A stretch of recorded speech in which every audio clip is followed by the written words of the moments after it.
अभिवादन स्वीकार कीजिए दीपक वाजपेयी का। आप देखना शुरू कर चुके हैं बुंदेलखंड टाइम्स।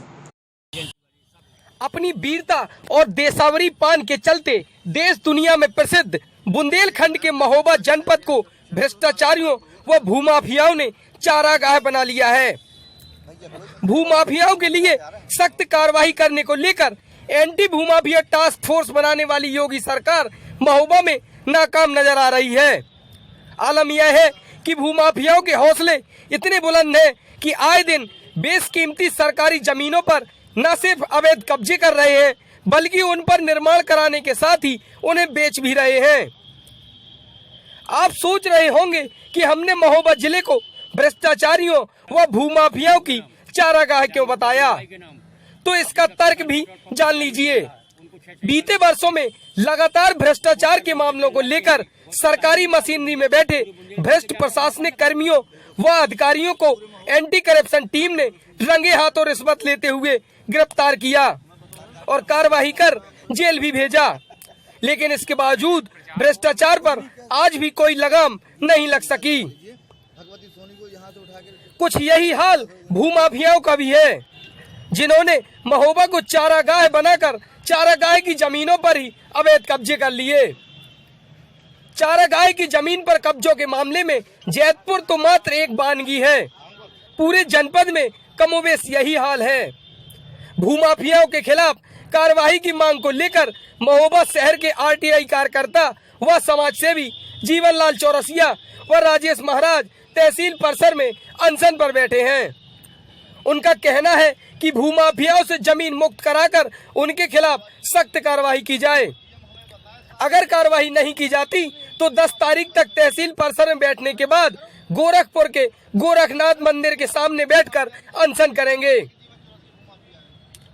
जीवनलाल चौरसिया ने बताया कि मुख्यालय के ही कई बड़े बड़े भूमाफियाओं द्वारा अवैध रूप से सरकारी जमीनों पर कब्जे कर व्यावसायिक क्रियाकलापों में उनका उपयोग किया जा रहा है।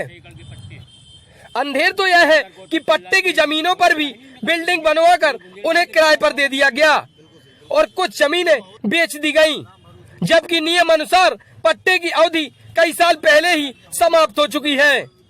जिला पंचायत के द्वारा किए गए पट्टों में यह शर्त थी कि पट्टे की जमीन का इस्तेमाल व्यावसायिक गतिविधियों के लिए नहीं किया जाएगा और न ही पट्टे की जमीन का विक्रय किया जाएगा।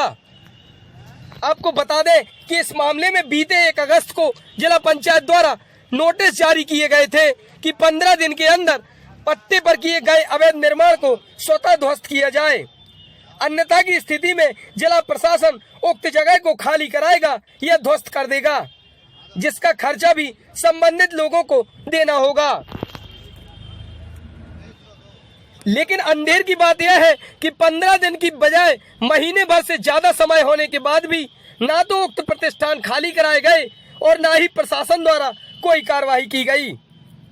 यही वजह है कि हुक्मरानों की मंशा पर सवाल खड़े हो रहे हैं। अब देखना यह दिलचस्प होगा कि क्या समाज सेवी जीवनलाल चौरसिया और राजेश महाराज की मुहिम रंग ला पाएगी और मुख्यालय सहित जिले भर के भूमाफियाओं पर प्रशासन कोई कार्रवाई करेगा, या फिर जांच और नोटिसों का यह सिलसिला यूं ही चलता रहेगा और सरकारी जमीनों पर अवैध कब्जे बेरोक टोक होते रहेंगे।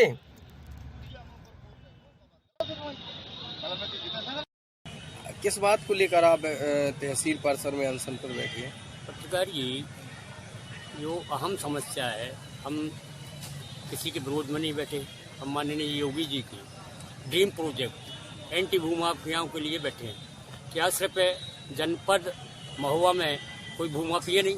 मैं माननीय योगी से निवेदन करता हूं कि जितने भूमाफिया पूरे उत्तर प्रदेश में चिन्हित करेंगे उससे ज़्यादा यहाँ भूमाफिया महोबा में है और वो पूरा का पूरा मिशन बना के मतलब योगी जी की सरकार को बदनाम कर रहे हैं सुनियोजित तरीके से।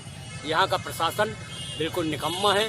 प्रशासन का पूरा संरक्षण भूमाफियाओं को है और राजस्व विभाग के लोग ही भूमाफियाओं से वो कराते हैं। ये मतलब कहाँ कब्जा किए हुए हैं? क्या आपने कहीं कोई साक्ष्य दिए प्रशासन? नहीं, साक्ष्य में ये रखे साक्ष्य तो मेरे पास हजारों कब्जे हैं। 698 एकड़ जमीन स्थायी गोचर की जो 132 की आरक्षित लैंड होती है, बेराताल में भूमाफियाओं ने उस पर पूरा कब्जा कर लिया। आज शासन को मैंने 50 बार लिखा, लेकिन आज तक कोई कार्रवाई नहीं हुई।